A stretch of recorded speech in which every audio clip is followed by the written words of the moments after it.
Hola, ¿qué tal amigos? Soy Misael Peralta Castellán y hoy en este video les hablaré un poco del tema de los vampiros.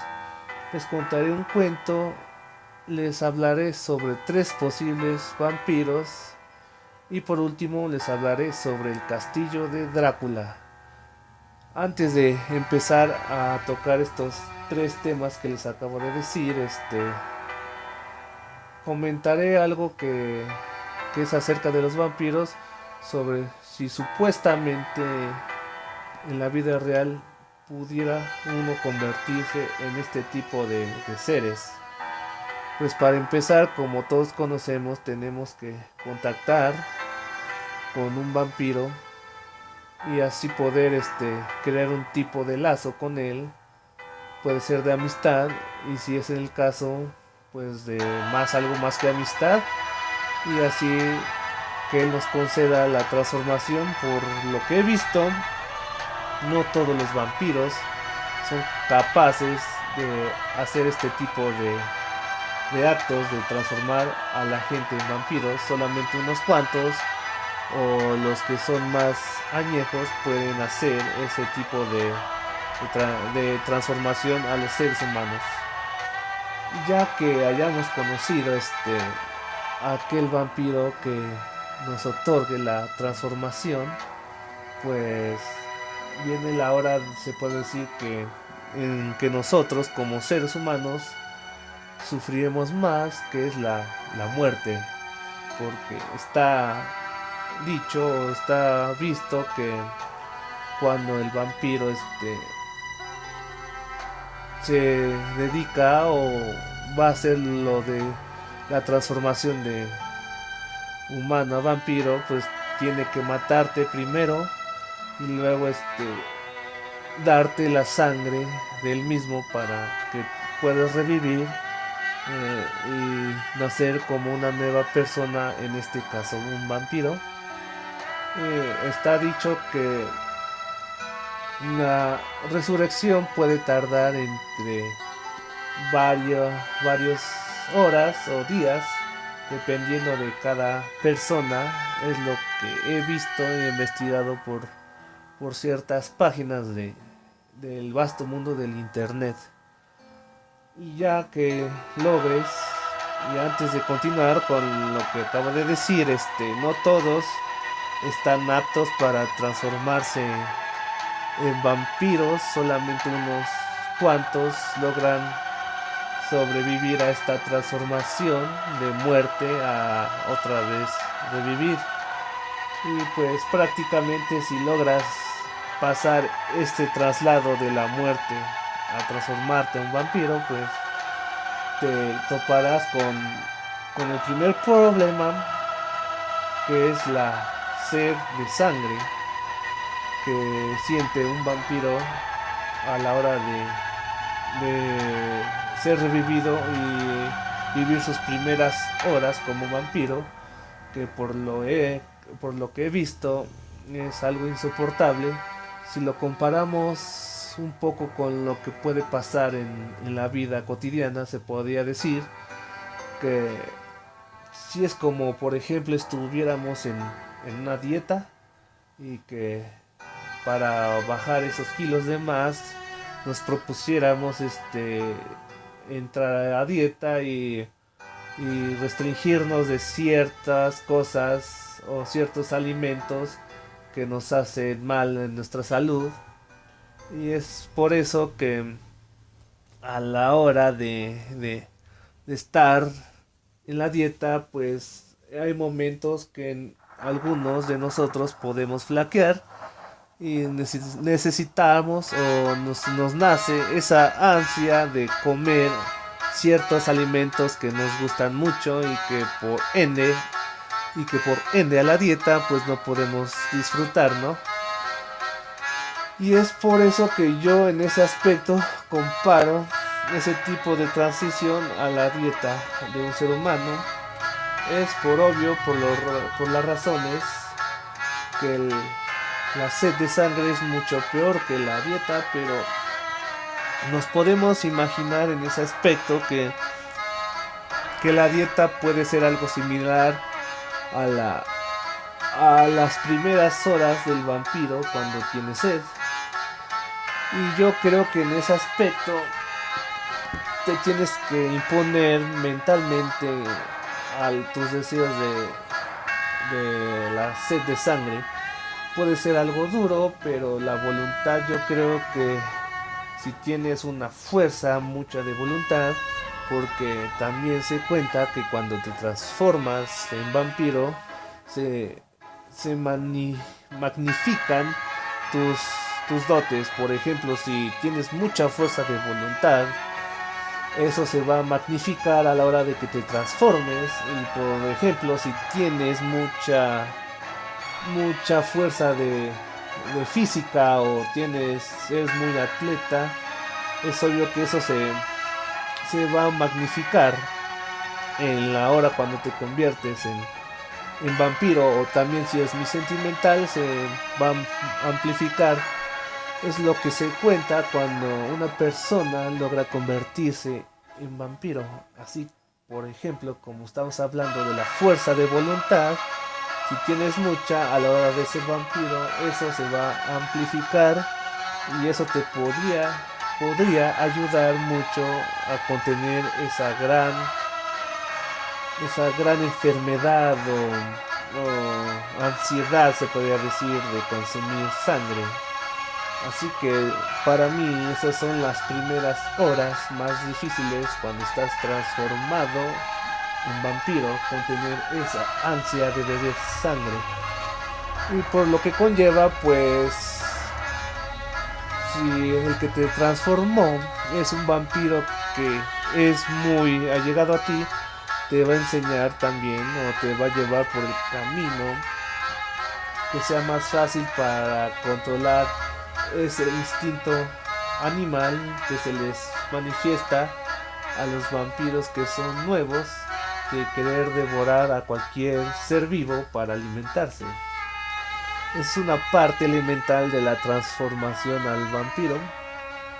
Después llega lo que conlleva, a que por lo visto, por lo que he leído o por lo que está en internet, que los vampiros están divididos en clanes, y por lo que sujeta a que tú, cuando te conviertas en vampiro, tendrás que estar ligado a un clan, como hemos visto en ciertas películas ya famosas de vampiros, que están divididos en clanes y esos clanes tienen unos escudos distintivos que representa al clan.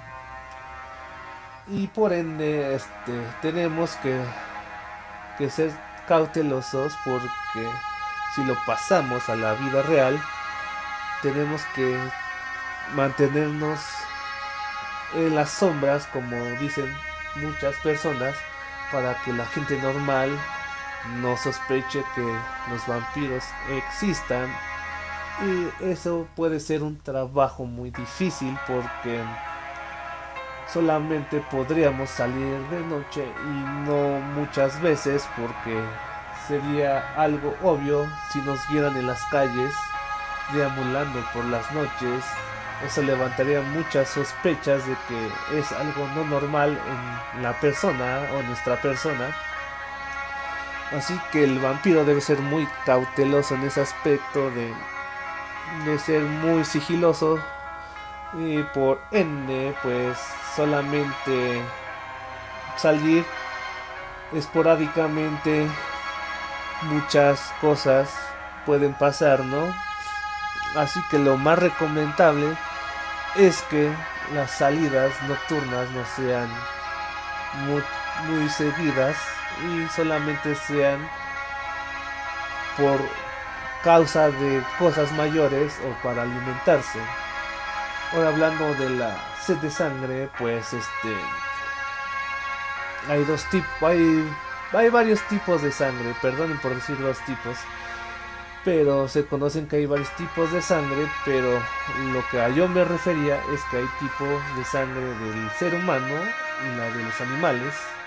Si optas por alimentarte de los animales, se podría decir que si lo transformamos en una cosa de dieta, sería como si tomaras agua simple. El agua simple es algo básico en el ser humano que te mantiene vivo, pero no te da los nutrientes suficientes para mantenerte sano y fuerte. Así que en la dieta por eso te recomienda que ingieras proteínas, comas carne, vegetales, mucho jugo, y por eso en ese aspecto la forma de dieta te va alimentando de las cosas de lo que no te da el agua simple. Es por eso que la dieta del agua se me refleja a los vampiros cuando consumen la sangre animal. Puede ser lo mismo, que le dé lo suficiente para vivir, pero no los mantiene fuertes como debe ser un vampiro. Así que amigos, estos son los puntos a tratar de... Si pudiéramos convertirnos en un vampiro, tenemos que cuidar ese tipo de aspectos, porque ser un vampiro se oye fácil, pero la verdad es algo que podría ser muy difícil, incluso más difícil que la vida cotidiana, porque debe ser muy cauteloso en ciertos aspectos y no puede salir a la luz del día como nosotros sabemos, solamente de noche. Y en ese momento, pues, en un ataque de ansiedad o de mucha sed de sangre, podemos perder la cordura y en ese instante se nos caería, mejor bien dicho, la tapadera de que no somos vampiros. Así que hay que ser cuidadosos en ese aspecto. Si existiera una forma de convertirse en uno de estos seres. Así que amigos, por ejemplo, viendo por internet se dice que la comunidad más grande de vampiros está en Inglaterra. Así que se pone uno a pensar que cómo le han hecho para pasar desapercibidos, o son vampiros diferentes a como nos cuentan en las películas y los libros. Pueden ser seres humanos que tengan gusto por la sangre y por ese motivo pueden pasar desapercibidos, porque son seres humanos normales que solamente tienen mucho gusto por la sangre. Y la otra pues es la que es más difícil de creer, ¿no? De que eres un vampiro, te gusta la sangre, no eres tolerante al sol, y pues en ciertos momentos o en ciertas historias o leyendas no soportas la cruz. Y eso también es una parte muy importante, porque aquí en mi país, que es México, la mayoría de gente es muy religiosa, y por motivo es que si fuéramos vampiros aquí, pues sería muy difícil andar por la calle o por las ciudades, porque te vas a encontrar muchos lugares con figuras religiosas, y por ende este motivo te haría algo muy muy fácil de descubrir que eres un vampiro, ¿no? Así que amigos, ese es mi punto de vista, al parecer, de las cosas que son para convertirse en un vampiro, las contras y los pros. Que los pros pueden ser la vida eterna, y puede ser que nunca te enfermes, tienes super velocidad en algunos casos, o tienes poderes telequinéticos en otros casos, que se cuenta que ganas una habilidad, pero estaba apareciendo con el pasar de los años, ya que el envejecimiento en los vampiros es algo productivo, porque puedes ganar cierto tipo de habilidad y fuerza también. Ahora imaginemos los vampiros que son muy antiguos, que esos que tienen miles de años de vida, que son los que, según he leído por internet, son los que temen los vampiros normales, porque este tipo de vampiros es algo muy raro encontrárselos. y por eso es que los vampiros más jóvenes le temen a los ancianos vampiros, le podríamos llamar. Ahora continuemos con el cuento del vampiro que les dije que les iba a contar al principio del video. El cuento es un cuento clásico de la región de Rumania y se llama La chica y el vampiro. Espero sea de su agrado este cuento, y antes de empezar, amigos, quiero aclararles que si tengo algún error al leer el cuento, pues una sincera disculpa, porque es la primera vez que leo en un video, y ojalá lo pueda hacer lo mejor que pueda y que sea entendible y que lo puedan disfrutar. El cuento dice así: una vez en una aldea había una chica y un joven que estaban profundamente enamorados. Sus padres no sabían que estaban enamorados, y cuando el joven fue a pedir la mano de la chica a los padres de esta, la proposición fue rechazada porque este era pobre. Entonces el joven decidió ahorcarse y convertirse en un vampiro. Como tal, estuvo disponible para visitar a la chica. Esta, aunque todavía le amaba, no le gustaba mucho tenerle que hacerlo como un espíritu maligno. ¿Qué podía ella hacer para escapar de ese peligro y el pecado? Fue entonces a visitar a una mujer sabia, y ésta le aconsejó lo que tenía que hacer. El vampiro llegó una tarde para hacer el amor con la chica y estar hasta tarde. Cuando vio que era hora de marcharse, dijo: buenas noches, y se preparó para irse.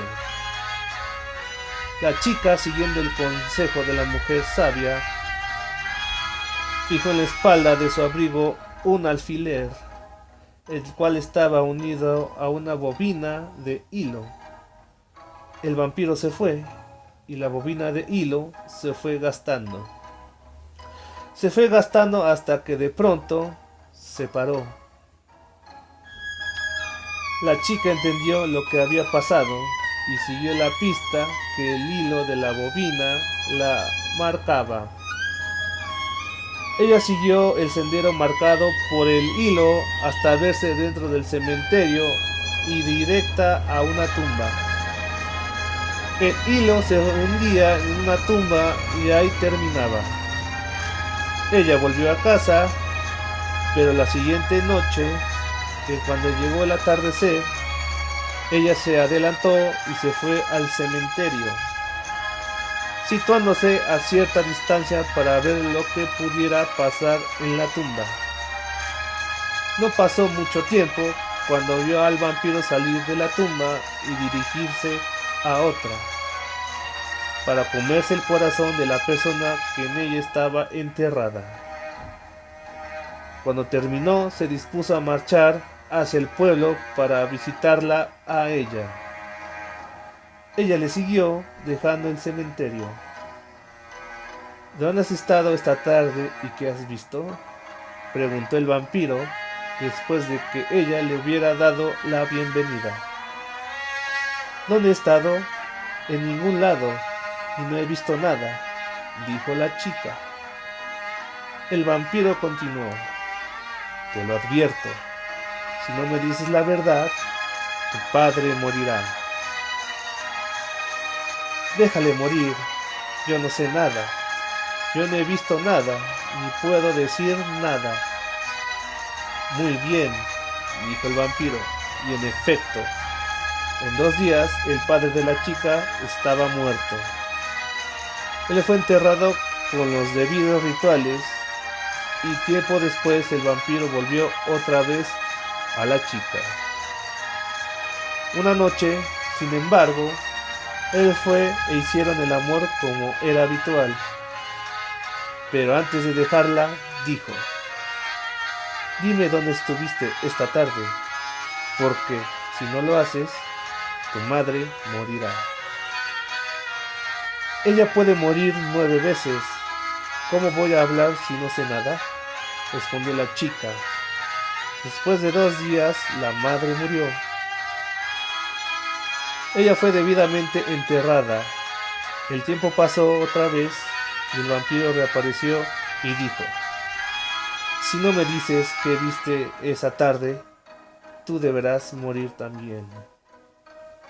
¿Y si lo hago?, dijo ella, eso no será una gran pérdida. ¿Cómo puedo inventar una historia si no sé nada y no vi nada? Eso está muy bien, pero ¿qué vas a hacer ahora que tú eres la que va a morir?, respondió el vampiro. Siguiendo el consejo de la sabia mujer, llamó a todos sus conocidos y les contó que moriría pronto. Cuando ella muera, no sacarían su cuerpo por la puerta o la ventana, sino que romperán una pared para sacar el cadáver. No la enterrarán en el cementerio, sino en el bosque, y no la llevarán por la carretera, sino a través del campo, hasta que lleguen a un pequeño claro rodeado de árboles, y ahí es donde estará su tumba. Y así sucedió. La chica murió, la pared fue rota, fue transportada en un ataúd a través del campo hacia los márgenes del bosque. Después de algún tiempo, una preciosa flor, como nunca se había visto antes o después, creció en su tumba. Un día el hijo del emperador pasó y vio la flor, e inmediatamente dio la orden de que fuera extraída de raíz cuidadosamente. Llevada al castillo y puesta en su ventana, la flor floreció y era más bonita que antes. Pero el hijo del emperador estaba triste. Él mismo no sabía qué era lo que le pasaba. Él no podía ni beber ni comer. ¿Qué sucedía? Una noche la flor se convirtió en una doncella, más bonita aún, y pasó la noche con el hijo del emperador sin que él lo supiera. Sin embargo, una noche, ella no se pudo contener y le besó. Entonces él despertó y la vio. Después de eso, ellos se prometieron el uno al otro. Se lo dijeron al emperador y a la emperatriz, se casaron y vivieron felices juntos. Solo había un único inconveniente. La mujer nunca podía salir de la casa. Ella estaba temerosa del vampiro. Un día, sin embargo, su marido la llevó en carroza a la iglesia, cuando en una esquina pudo ver al vampiro. Ella saltó del carruaje y salió corriendo hacia la iglesia. Ella corrió, el vampiro corrió, y justo cuando éste tenía la mano encima de ella, alcanzaron a la vez la iglesia. Ella se escondió detrás de una pintura sagrada. El vampiro estiró la mano para agarrarla. Cuando el cuadro cayó sobre su cabeza y él desapareció en humo. Y la chica vivió con el hijo del emperador libre de todo peligro y pecado por el resto de sus vidas. Bueno amigos, este es un cuento popular rumano acerca del vampiro que cuando era humano estaba enamorado de esta chica, y por ser de diferente clase de sociedad, pues no se pudieron casar y él optó por suicidarse y convertirse en vampiro. Es como dicen algunos, que si te suicidas o te matan, regresas como vampiro. Y vemos que esta chica pues se murió, y la flor que nació de su tumba pues se convirtió en una mujer, y esta mujer se enamoró del hijo del emperador, y ya oímos lo que pasa y el desenlace. Es un buen cuento acerca de estos temas sobrenaturales que son los vampiros y las personas que son cosas en un cierto aspecto y a la hora son otras cosas. Por ejemplo, la muchacha que muere se convierte en flor y después de la flor otra se convierte en una mujer más guapa, como lo dice el cuento.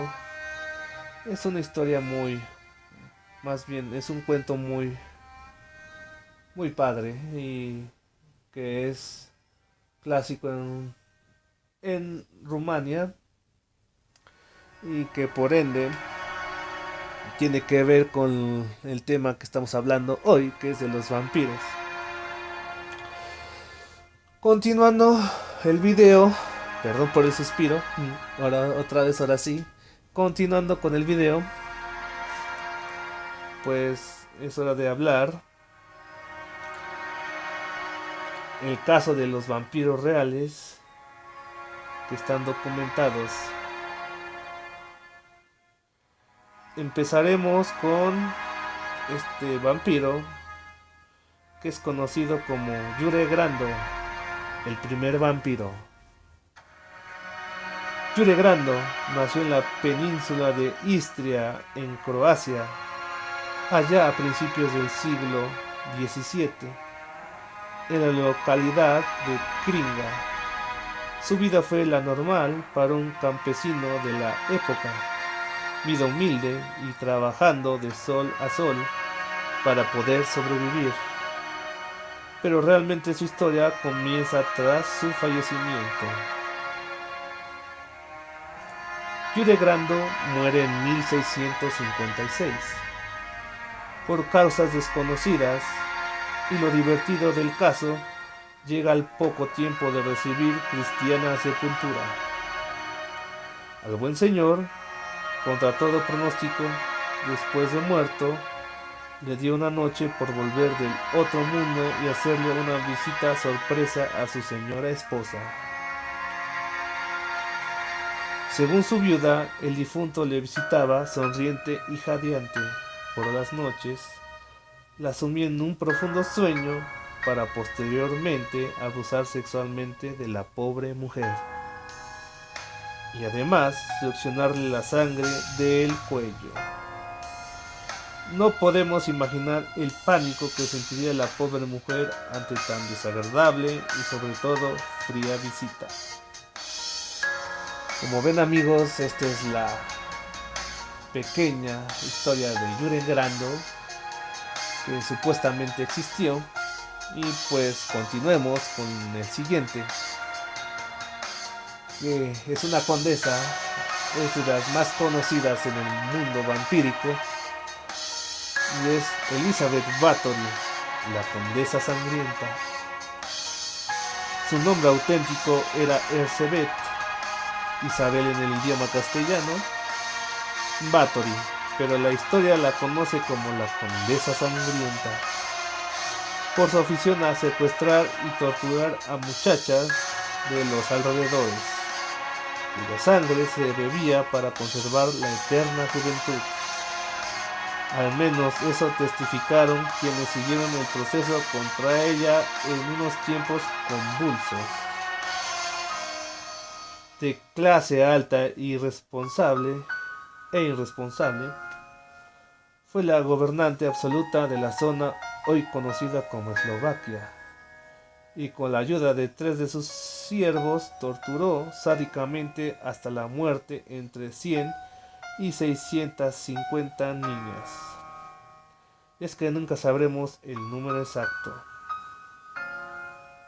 Se casó con un noble, Ferenc Nadasdy, un héroe nacional de Hungría de las guerras contra los turcos. Aunque se conocen asesinatos antes de la muerte de su marido en 1604, después pareció haberse vuelto totalmente desquiciada. Se instaló en Caxtice y más niñas comenzaron a desaparecer de los pueblos de los alrededores. Se dijo que llegó a quedarse sin víctimas. Para saciar sus hábitos, y comenzó a atraer a víctimas de las familias de clase alta, que empezaron a ver cómo sus hijas desaparecían. En diciembre de 1610, Báthory fue detenida junto con 3 de sus funcionarios, que fueron torturados y quemados en la hoguera. Ella no fue llevada a juicio, pero se atrincheró en el castillo de Katice, donde murió el 21 de agosto de 1614. Ahí está la pequeña historia de Elizabeth Báthory, que como muchos ya sabemos fue un ser muy despiadado, que no tenía ningún remordimiento al matar personas. De hecho, aquí, como vemos, mató a mucha gente para saciar su morbosidad de ser siempre joven, ¿no? Y es por ende que este personaje vampírico se hizo muy famoso. Continuemos con el siguiente, que es el más famoso de todos. Es Vlad Tepes, el empalador. Pues si estamos hablando de historias impactantes de vampiros reales, no quedan dudas que Vlad Tepes se lleva todos los flashes, y es que Vlad III, más conocido como Vlad Dracul, señor feudal de los Cárpatos, fue príncipe de Valaquia, un territorio de la actual Rumania, que vivió en el siglo XV y aterrorizó a sus súbditos con asesinatos en masa. Se cree que liquidó a más de 100.000 personas, aproximadamente el 20% de la población, y que disfrutaba asistiendo a muertes lentas que incluían torturas, descuartizamientos y sobre todo empalamientos, de donde le viene su siniestro apodo, pero no parece probable que mordiera cuellos. Fue un tirano y un guerrero cruel, pero no un vampiro. Esa cualidad le fue atribuida en las narraciones germánicas y rusas inspiradas en la mitología rumana del vampirismo. ¿Cómo surgió la leyenda de Drácula? El escritor Bram Stoker conoció la historia de manos del erudito húngaro Arminius Bamberi y se sirvió de la leyenda de Vlad, el hijo del dragón, para crear su obra más famosa, Drácula, de 1897. Este resultó ser un gran éxito editorial que desde su publicación nunca ha dejado de estar en circulación, pero que en realidad no tiene grandes similitudes con el personaje histórico. Sin embargo, el hecho de que en los tiempos de Stoker la leyenda sobre Vlad Tepes siguiera viva demuestra la importancia de su terrorífico legado. Como ven, amigos, Vlad Tepes fue una persona heroica en su país, y pues por ende de lo que le gustaba hacer, de ver cómo torturar a la gente, le gustaba mucho, y por ese motivo surgió la leyenda que él era un ser vampírico, y Bram Stoker se basó en su personaje de Drácula en este histórico personaje que es Vlad Tepes, y pues por eso ya conocemos a muchos vampiros, porque la leyenda de Drácula hizo que surgiera varias historias sobre vampiros, y ese tipo de personajes. Por ejemplo, en mi infancia fue algo muy muy recurrido en los tiempos de Halloween o de Día de Muertos, porque siempre en la tele, en esos tiempos donde yo era niño, pasaban películas de vampiros. La más conocida de Drácula, de Bram Stoker, que esa película, en vez de que te diera mucho miedo, daba un poco de tristeza, porque Vlad perdió a su único amor y su esposa, y es por ende que ese motivo se convirtió en vampiro, y y después de varios años después conoció a una chica que se parecía mucho a su esposa y resurge el amor que tenía. Es una historia muy trágica al principio y más bien yo creo que esa película es de un amor que a través del tiempo pues sigue en llamas en el fondo de Drácula, ¿no? Ahora les voy a platicar un poco del castillo de este famoso personaje que es Drácula. Por eso ende que el castillo es uno de los lugares más icónicos del vampirismo, donde incluso han hecho varios reportajes sobre este famoso castillo de Drácula, en donde dice que pasó su vida y, y es muy conocido a nivel mundial y que poca gente tiene el privilegio de conocer ese sitio en Transilvania. Entonces pasemos a contar un poquito de lo que concierne al castillo de Drácula. La leyenda del conde Drácula, el vampiro más famoso del mundo, está ahora finalmente anclada en el imaginario colectivo al castillo de Bran, en Rumanía, y cada año miles de visitantes extranjeros llegan al castillo para descubrir la casa del conde Drácula. Si ya conoces su historia y quieres saber más del castillo que fue ligado a su leyenda, aquí te presentamos todo lo que debes saber del castillo de Drácula en Transilvania. Bran Castle, situado cerca de Bran y en las inmediaciones de Brasov, es un monumento nacional y un punto de referencia en Rumanía. La fortaleza está situada a lo largo de la frontera de las regiones históricas de Transilvania y Valaquia. Comúnmente conocido como Castillo de Drácula, es el hogar del personaje principal en Drácula de Bram Stoker. Vlad Tepes, un gobernante de Valaquia, famoso por su uso del empalamiento contra sus enemigos, fue la inspiración para Drácula de Bram Stoker. El castillo se comercializa como el castillo de Drácula, pero en realidad Vlad Tepes solo pasó ahí 2 meses. La primera mención documentada del castillo de Bran es el acto emitido por Luis I de Hungría el 19 de noviembre de 1377, que otorga a los sajones de Kronstadt, Varsov, el privilegio de construir el castillo de piedra por su propia cuenta y mano de obra. Bran Castle se completó en 1382 en un tiempo récord y fue construido con el propósito de defender la frontera de Transilvania e incluyó una estación de aduanas. El castillo de Bran, donde miles de visitantes se apresuran cada año para descubrir la casa del conde Drácula, en el mejor de los casos habría dado la bienvenida a este buen Vlad solamente como residencia del descanso. Para el historiador rumano Minea Capraru, todo esto sería solo un bullicio turístico, ya que ningún documento estipula que esta fuese su residencia oficial.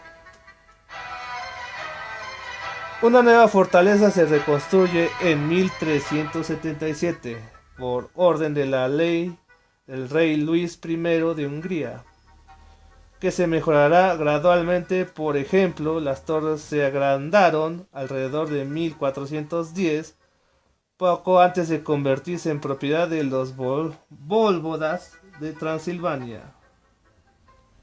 En 1699 el castillo pasa a ser propiedad de los Habsburgo, que se convirtieron en principales de Transilvania después del colapso del imperio en 1918. El castillo recae en la familia real de Rumania, Ella seguía siendo dueña durante 27 años y la reina María apreciaría particularmente la atmósfera medieval que posee. Con el advenimiento de los comunistas, el castillo es confiscado y se convierte en un museo nacional de las artes medievales. Abierto a los visitantes en 1950, es solo el 26 de mayo del 2006 que el castillo de Bran finalmente se devuelve al nieto de la reina Mary, a quien fue confiscado 58 años antes. Al volver sobre la historia del castillo de Bran, no hay nada que establezca ninguna relación entre él y un personaje como Drácula. Todo es, de hecho, una historia de imaginación y aproximaciones. A pesar de que la figura del vampiro es parte de la mitología eslava, el personaje de Drácula fue creado a fines del siglo XIX. En su novela, Bram Stoker coloca el castillo del conde Drácula en Transilvania, en el paso Borgo, por lo que no se menciona a Bran, pero como no hay castillo en Bargau, y la arquitectura de Bran Castle se corresponde bastante bien con la imagen que los lectores tienen de Drácula, la asimilación es muy rápida. Para crear su personaje, Bram Stoker se inspiró en el apodo del padre de Vlad Tepes, Dracul, quien se refiere a su membresía en la Orden del Dragón, la cual ciertamente sacó la historia de los voivodes sanguinarios, incluyendo a Vlad Tepes. Algunas guías turísticas en la región de Bran estipulan que este mismo Vlad Tepes podría haberse detenido en el castillo de Bran. Entonces, es de extrañar que Bran Castle se convirtiera rápidamente en el hogar del conde Drácula. Desde una fortaleza y un castillo hasta una residencia real, el castillo de Bran sigue siendo un ejemplo imponente de la fortaleza y el legado de rumanos, atrayendo a 500.000 visitantes al año. Una combinación de estrategia medieval, construcción local e ingenio creativo se ha mezclado para crear un ícono de la cultura rumana, fuerte, persistente y orgulloso. Mezcla una leyenda de vampiros y el resto es historia. Como ven, amigos, este es el famoso castillo de Drácula, que por lo que acabo de leer, más bien fue una fortaleza para detener los que querían conquistar este tipo de región en Rumanía y Transilvania. Y es por ende que Bram Stoker agarró este castillo como el hogar de Drácula, que por generaciones se ha visto en películas que hablan sobre este conde ficticio, y pues es algo macabro en ciertos aspectos, como lo llegan a retractar o de plasmar en las películas o en los libros.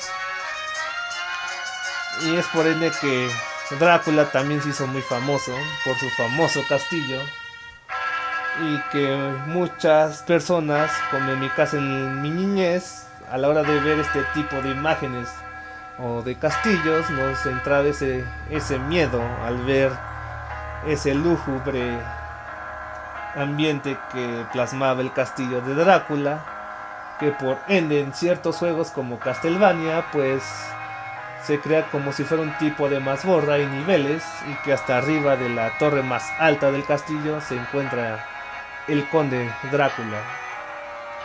Bueno, amigos, eso es todo por este video, y de antemano una disculpa si logré trabar o pronunciar alguna palabra mal. Como ven, es mi primer video y ojalá haya sido de su agrado, y nos veremos en otro video sobre otro tema. Así que hasta pronto, amigos.